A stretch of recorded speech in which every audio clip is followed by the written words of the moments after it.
Hi guys, welcome back. This is the motorcycle rescuer, or Charlie. I'm going to do a Harley Davidson video today because I have a few bits to do on my other bikes. Haven't got loads of time, so I thought, how can I keep you guys happy for a few minutes on a Saturday evening until I put out a more decent video on Sunday? And I thought, this is it. I'll get the old Harley out and we'll have a good look, listen, and maybe even go for a spin. So, this is a 2017 Harley Davidson Street Rod 750. Now, they make these bikes in 500s as well, and they make the 750s in an earlier model, which has a kind of bigger, wider back, which I don't like, and they are single front disc. Them bikes, people like them, but they are known for being, they don't brake very well, guys. And this upgraded version is just so much better. I'm going to go through the pros of owning this bike, and I'm going to go through some of the things I'm not keen on this bike, and try and take you out for a spin. Let's have a good look over the bike to start with. From a dimension point of view, guys, it's not much bigger than my Bandit, if it's bigger at all. So when you're looking at this version of a Harley Davidson, you're not looking at a traditional Harley Davidson. You're looking at a kind of UK model that's a lot smaller, more nimble, lighter. It's classed as a middleweight bike, guys. It's not classed as a heavyweight. It's actually a light-ish bike. It's not heavy at all. And it is liquid cooled. I think it's the first Harley to be liquid cooled, if I'm correct. Now, some of the things I love about the bike: upside down front forks, nice and thick, they're pretty amazing. Twin discs stop the bike brilliantly. But my biggest thing I like the most about this bike is the attention to detail. Look at these specialist Harley Davidson tyres. See that sign there? And that one there? That's a Harley Davidson cutout sign on the tyres. Look at it on the back. Look at that attention to detail. Now, going through attention to detail, see the bulbs? Harley Davidson signs on the bulbs. Harley Davidson sign. Harley Davidson sign there. One there on the top of the shocks. They're just everywhere, and I love that. I think that screams, you know, we're proud of our bike. And they should be, because it's just stunning. I love the black on black on black, guys. I don't like the red shocks. I really don't think they suit the bike, but they are traditional. I'm trying to find some more Harley Davidson touches. You've got one here, obviously one on the clock, and so on. Clock's very basic. It's not all digital. It has a bit of both. It does exactly what you want it to do. It's got a low fuel gauge. It's got all the other lights, ABS, check engine light, oil, and so on. Front brake. These front brake calipers, they are Harley's own brand. I'm not sure who make them. They are not as strong as, say, Brembo brakes, but they work. They always feel a bit kind of spongy and airy, and that's not because there's any air in them or anything needs changing. That's just the design of the brakes. Having the two discs helps massively. And the rear brake is huge disc there. Not much braking power, and I'm going to explain why in a moment when we go to the things I'd probably like to change on this bike.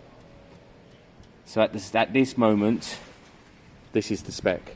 Tax is quite cheap on this bike. I don't know exactly how much it is, but it's quite cheap. Insurance is cheap enough, and it is just a beautiful bike. This bike happens to have the Vince & Hines, what's that called? The Grenade exhaust or something? It's loud. It's very, very loud. It's possibly too loud. I'm going to fire this bike up and let you guys hear it.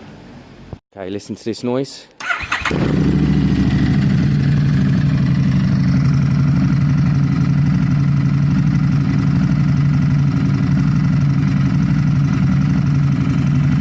Let me give you a flick.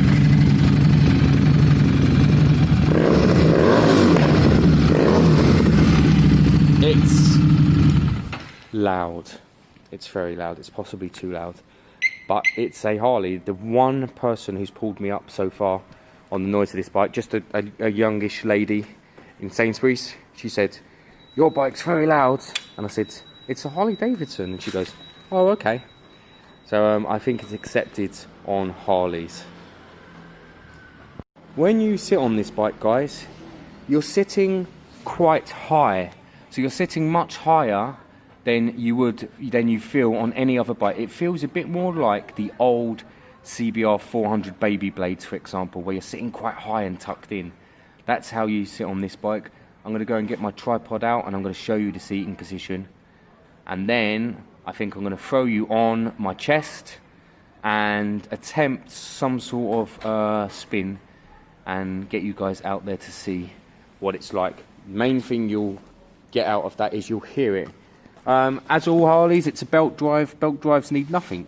They need nothing. They last for years. I don't know what the belt life is on one of these. I think it's something stupid like 10 years.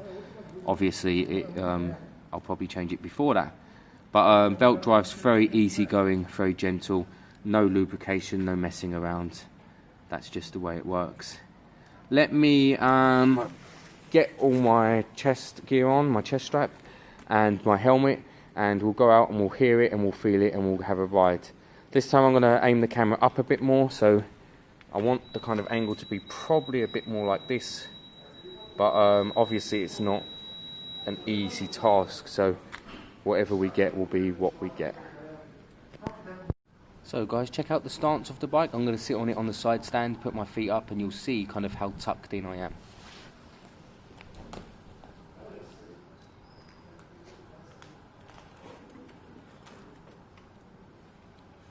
Quite high up.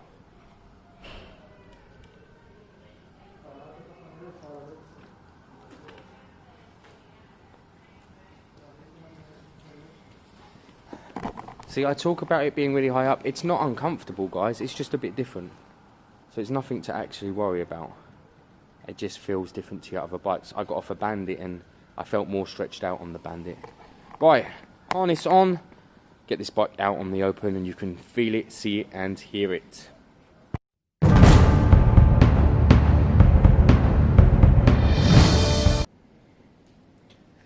So guys, I have no idea how much or little you're seeing. Oh,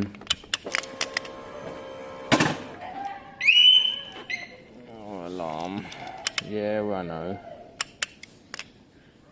This is a proximity alarm system. Let's go for a quick spin.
Hopefully that came out. Such a stunning bike. Most of the journey, guys, you're in second gear. So guys, I'm going to talk about what I consider to be, I'm not going to call them cons, because I don't think anything's a con about this bike.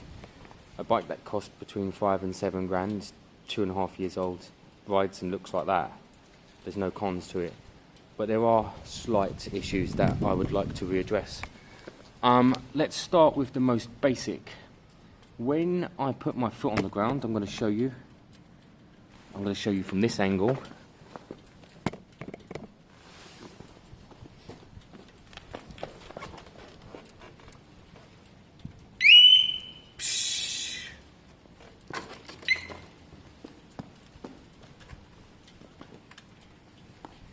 Basically, your leg burns on that heat shield. It is too hot, and it happens 2 or 3 times every ride. It's boiling hot.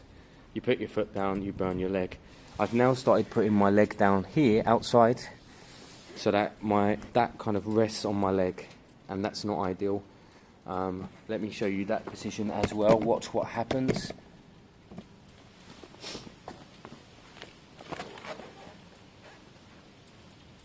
So I now sit like that at traffic lights instead of like this, which is more convenient. That's one of the, oh God, that's one of the not great things. Now I think it's a fairly simple fix. This is held on by 2 clips. I'm going to wrap underneath here with exhaust wrap. I'm going to get some heat shield for here, lift it off a tiny bit if I can, and basically have more wrapping underneath to keep this cool. It's way too hot, guys. It's uncomfortably hot. That's one kind of issue to this bike. Second issue is you'll be sitting there at the traffic lights. You're sitting there. Let me get you guys set up one moment. So you're sitting there at the lights. Oh, 1 minute, guys. I'm just trying to tilt to you.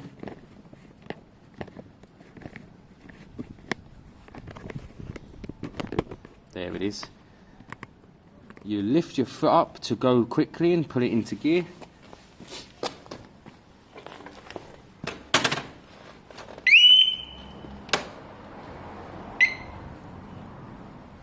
Oh.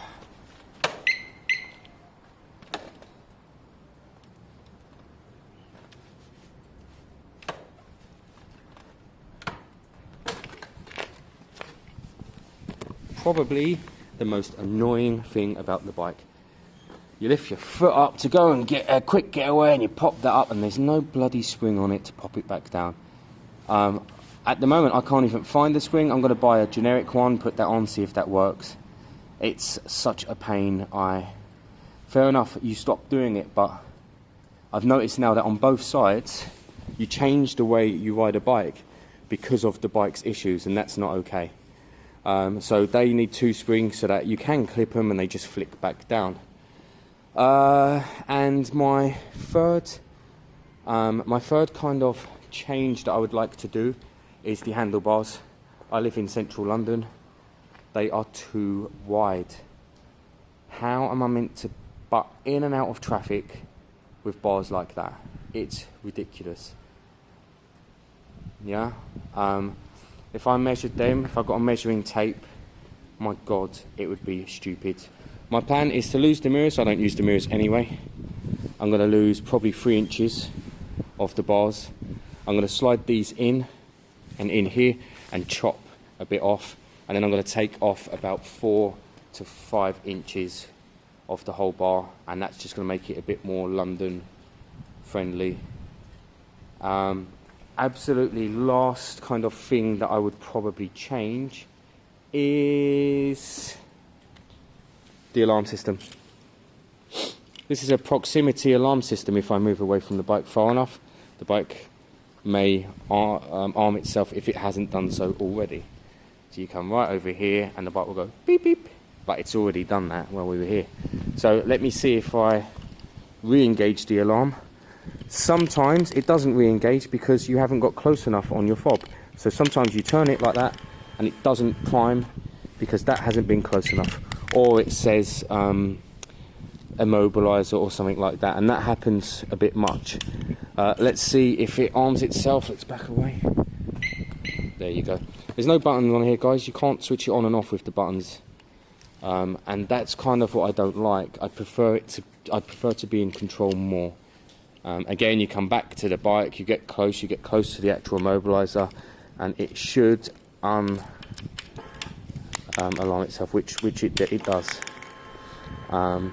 Once it primes like that, see, it says pin enter, so it might not start. Let's see.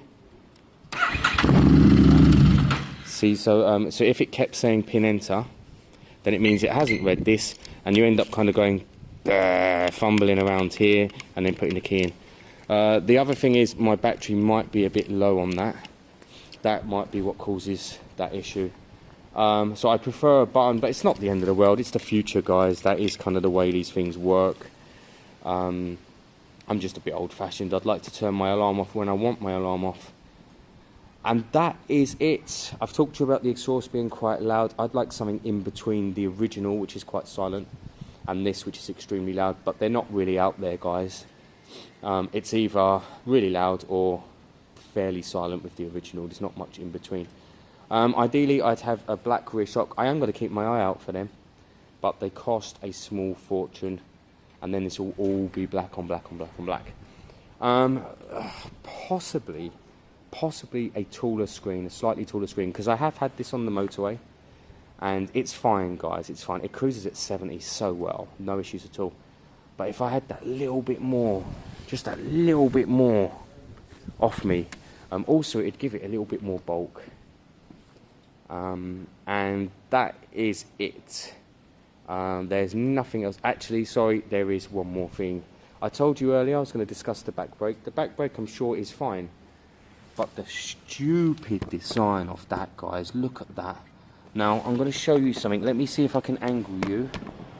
Watch my foot when I try and get a brake. That thing is in the way. So you end up right on the edge. Let me get you a better view there. Here, look from here. So instead of being wide on the pegs like that, what happens is if it rains, you slide off and you miss your brake. So you end up tipping it like this, just right at the edge like that, just tipping it. And it is uncomfortable. I would like this brake, this, to be flat. Same shape, round, but flat, down there and around, so that is more accessible. That is a shocking design. In a way, it's quite dangerous. They should recall these, because you just can't get enough grip to actually lock this back brake on solid. And that winds me up. And like I said, if it's raining, your foot slides off and you miss it completely. But that is it. That is it. Someone said to put braided lines on to get a bit more bite. Yeah, I've used braided lines before. Do they make that much difference? Yes, they make a little bit of difference. Decent top quality dot 4 and some braided lines, yeah, they make a bit of difference. But this line's doing the job. And that's it, guys. This particular bike has extremely low mileage. What was that mileage? I can't remember. Let's see. Is it like 1200 or something? 2024. Wow, I've put a few miles on it already. I think it was 18 when I bought it. It currently has a full service history, which isn't much because it's so low on the mileage, and I absolutely love it. Anyone considering a bike for between 5 and 7 grand, you're getting the Harley Davidson look, sound, engine and belt drive for, I'm not going to call it pennies because there's people out there who are struggling, but come on, that's an SV650, guys, and I'd pick this all day long over an SV650, and honestly, I love this bike to bits. Thanks for watching. Sorry I haven't put a maintenance video out today. I am going to be doing one tomorrow. Jay's coming back, I believe, so he'll be around as well. Let me know what you think about this Harley. Honestly, guys, you won't knock me down on this one. I love this bike to pieces. I plan on keeping this bike a long time. It just ticks every box I have.